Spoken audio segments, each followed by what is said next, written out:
the most important lesson in this training. These are some words of advice to better prepare you for this course to make sure you get the most value out of them.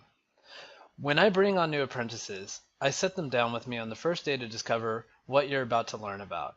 The people that grasp this the best are the ones that go on to become great SEO, so listen closely to what you're about to learn. Whenever we take on a new apprentice at LeadSpring, on the first day of the job, I sit down with them and I tell them, whenever you have any kind of question related to SEO, you're going to ask yourself two things.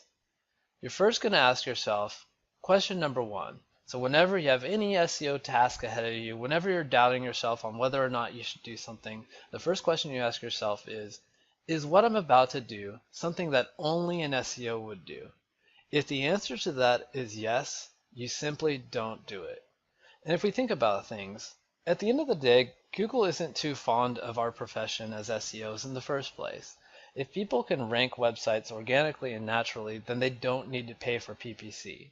So there's a whole set of algorithms and filters that are used to weed out straight up SEO techniques. So this will help you answer questions you have for yourself, like which kind of backlinks should I send to my site? Should I go out and get a Fiverr gig of 200 forum profile links? Is that something that only an SEO would do? Absolutely. They read about it on some forum or some Facebook group. So this is something you want to avoid. The second question you're going to ask yourself is what I'm about to do look natural? If the answer to that is no, you simply don't do it. If the answer to that is yes, along with the first question being a no, then you can go ahead and do this thing. So this will help you answer questions about backlinks, for example. Will it look natural if I send my brand new website 50 PBN links in 1 week? Absolutely not. You might get away with it now, but it's always going to catch up to you. So again, ask yourself these questions and you'll always be safe. Is what I'm about to do something only an SEO would do? If the answer is yes, you don't do it. Is what I'm about to do look natural? If the answer is yes, go ahead. You're fine. The second concept is the golden ratio.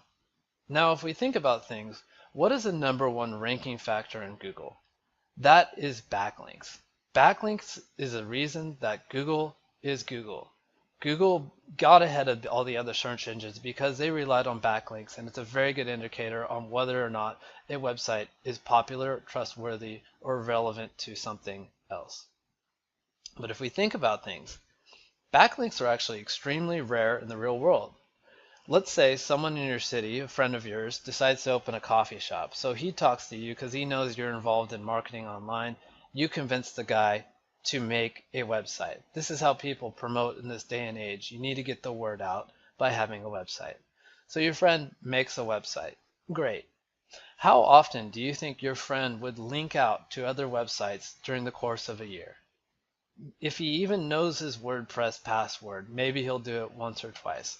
So think about it like this. Backlinks are the fundamental part of Google's algorithm, at least in terms of offsite SEO, but they're actually extremely rare in the real world. But your same buddy that has this coffee shop, how often do you think he would share something on Facebook?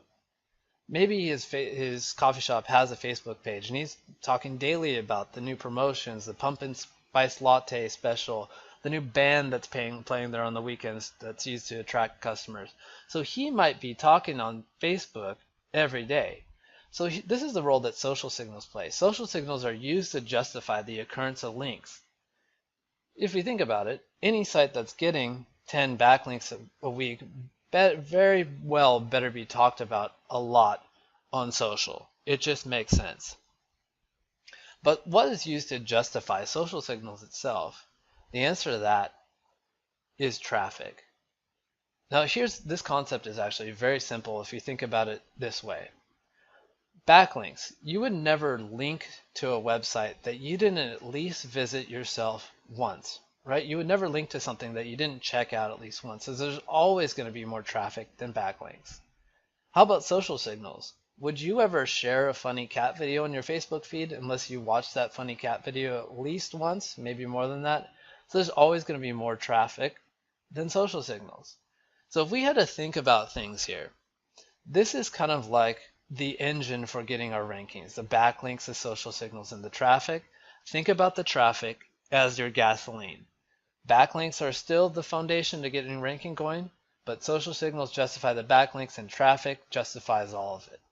Keep this in your mind with a lot of the videos going forward. All of the techniques that we're going to teach you are based on this ideal.